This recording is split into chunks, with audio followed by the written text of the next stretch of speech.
The government is looking to simplify health and safety rules in several areas. Firstly, cutting down on unnecessary paperwork and compliance costs for small, low-risk businesses. Workplace Relations Minister Brooke van Velden announced the Health and Safety at Work Act will be refocused on serious risks, those that can lead to death or serious injury or illness, rather than minor hazards. And this means businesses like a small retail shop, say, will still need basic safety measures like first aid and emergency plans, but won't have to implement things like psychosocial harm policies, whatever that is. A big talking point from her announcement was the creation of a public hotline for reporting excessive road cone use at roadworks. The minister has changes to stop unnecessary liability concerns for landowners who allow recreational activities on their property, saying that the current rules have created a culture of fear and actually discourages landowners from granting access to their land because of the worries of any legal repercussions if someone does get hurt. Now, the reform will clarify the landowners, farmers, councils and iwi will not be held accountable for any injuries sustained during recreational injuries like hiking, fishing, biking.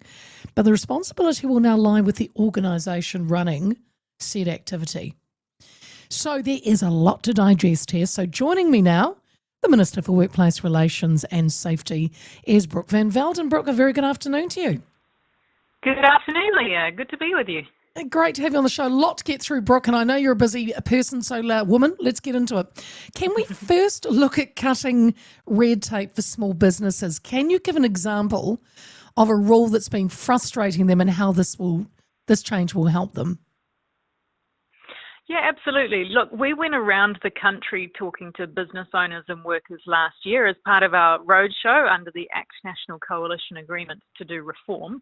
One of the clear things that came out from small business owners is we don't really know what we're supposed to do to comply, and we're seeing an awful lot of paperwork happening. We're seeing people put up posters everywhere in their workplaces saying, caution, here's hot water, caution, here is a staircase, caution, this door might open. And we're seeing people trying to sweat the small stuff. Yeah. And what I'm hoping with this reform is we can make it really clear to anyone who's in business or wants to get into business what you actually need to do to comply. Stop worrying about getting all the files right, all the paperwork right. Just focus on, are there activities that you're doing in your business that could cause death or could cause serious injury and illness? And if so, let's manage those, not worrying about getting health and safety consultants to come through, spend tens of thousands of dollars and have paperwork that just sits on your filing cabinet that no one looks at. Do you know what psychosocial harm policies are?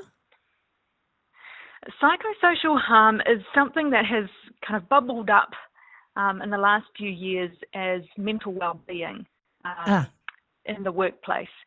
And it is quite a tricky area because there are people who do have mental health issues and concerns, but things that I've heard also from small business, that it's really difficult to try and pinpoint sometimes mental health and mental well-being and who is actually responsible for it when you've got people who might be in domestic violence situations or they might have a friendship fallout, and you've got mental health bleeding into the workplace. We're saying, look, we just want you to focus on the critical risks. If you want to develop policies on your own volition about mentally well work, you can do that, but you don't have to. We want you to focus on the critical risks, the things that can cause death and serious injury in your company. If you'd like to go above and beyond that, you can. But if you're concerned as a business owner about what you need to do to comply with the law, this is what you need to do. If you'd like to focus on mental well-being, go for gold, but that's not what the law requires you to do.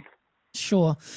Brooke, of course, you know, the critics, including the Institute of Safety Management, say these changes focus too much on the cost to business rather than worker safety.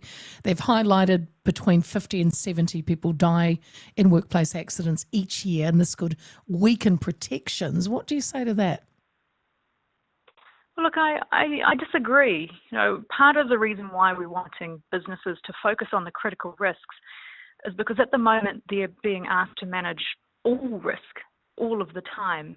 And I've heard that people are just falling over reams of paperwork trying the to pun, know Brooke. what it means to be falling to over be paperwork. reasonably No. practicable. Yeah. But they don't know what they're supposed to be doing to comply. And by telling business owners all you need to do is focus on those serious harm risks of death and serious injury, I think we'll actually see an increase in better statistics, better acknowledgement of those serious harms in a workplace, and we will see workers, business owners and colleagues know what they need to do to manage those risks, and it's really clear. I think this is a good step in the right direction, rather than worrying about and sweating all the small stuff that gets people confused as to what they're supposed to be doing. I've got to ask about this road cone hotline. It has sparked quite an interest. How will it work, and how does the public know what is, say, necessary safety versus over-the-top cone chaos? Well, look, I can tell you one thing I heard for sure on the roadshow was that people hate road cones. Oh, yeah. It came across in every single one of my meetings that I had up and down the country. But what I want to make clear is we do want people to respect road workers and people who are doing the temporary traffic maintenance on our roads. Right. But at the moment, there are so many road cones that it's actually hard and frustrating for New Zealanders to know if they're genuinely seeing a risk or they're seeing abandoned cones or just too many cones. And when you've got seas of orange cones out there, you start to not even see it. Yeah, it becomes that's so right. normal. Yeah, So orange at the cone end syndrome.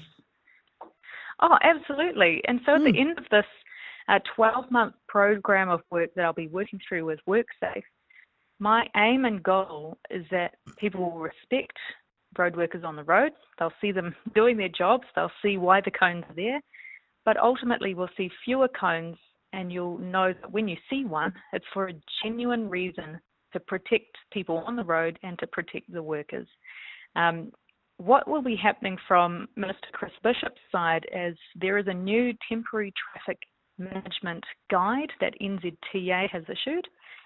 From my side, WorkSafe will be going around the country letting people know that they should be using this risk-based guide because it is a new guide and it's better than what we've had before, and letting people know that what they're seeing is acceptable or they're doing too much.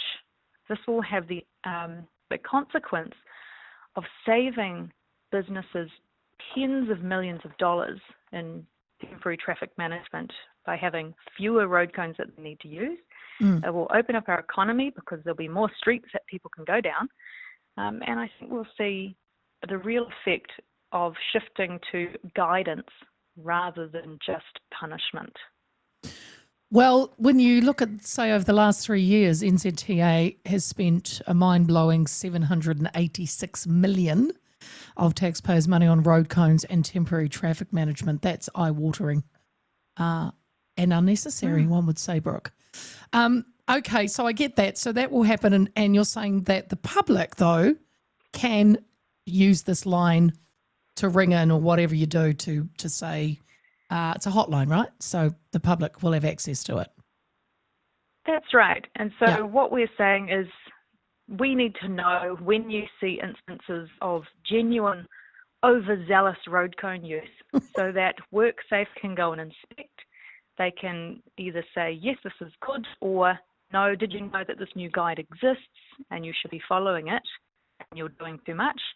And I suspect we will see frustration at WorkSafe, road workers, and just infrastructure development in general drop off